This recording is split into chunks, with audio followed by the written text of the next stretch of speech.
Hey there, and welcome back to Say It Right. Today we're talking about one of the most famous names in fashion, luxury, and timeless elegance, Chanel. But are you pronouncing it correctly? Let's find out. So, how do you say it? The correct pronunciation is Chanel. Let's break it down step by step. The first part is Shan, like the word fan. And the second part is Nell, rhyming with bell.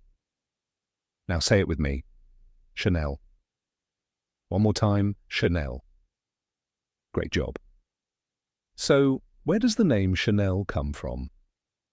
It comes from Gabrielle Coco Chanel, the legendary French designer who founded the brand in the early 1900s.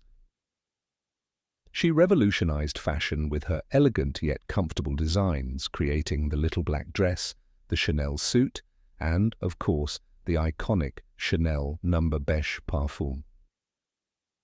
Fun fact: did you know Coco Chanel started out designing hats before launching her famous fashion empire?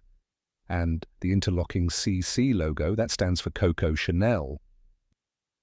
Many people say channel, like a TV channel, but now you know the right way, Chanel. Now, the next time you talk about luxury fashion or perfume, you can say it like a pro. If this video helped you, give it a thumbs up, hit subscribe, and share it with someone who loves fashion. Keep practicing, and I'll see you in the next video. Take care.